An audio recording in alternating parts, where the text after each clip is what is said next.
భారతదేశంలో 140 కోట్ల జనాభా, చాలా రాష్ట్రాలు, కేంద్రపాలిత ప్రాంతాలు ఇవన్నీ ఉన్నా ఈ దేశంలో ప్రధానంగా 5 నగరాల గురించే మనం ఎక్కువగా చర్చించుకుంటున్నాం.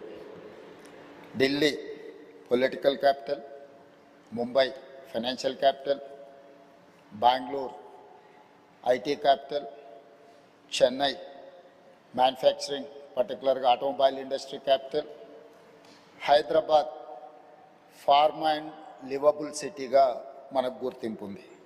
సో భారతదేశం యొక్క ఆర్థిక ప్రగతి, ఉద్యోగ ఉపాధి అవకాశాలు ఉండి ప్రపంచంలో ఈ దేశానికి గుర్తింపే ప్రధానంగా ఈ 5 నగరాల నుంచి మనకు గుర్తింపు ఉన్నదని మనం ఇక్కడ జ్ఞాపకం చేసుకోవాల్సిన అవసరం ఉన్నది.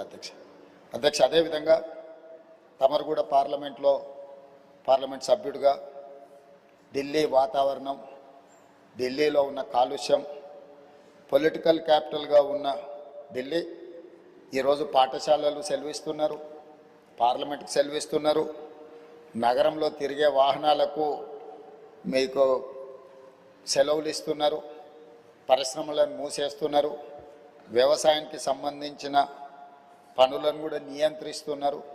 ఇట్లా అక్కడి కాలుష్యాన్ని నియంత్రించాలంటే రాష్ట్ర కేంద్ర ప్రభుత్వాలు విపరీతమైన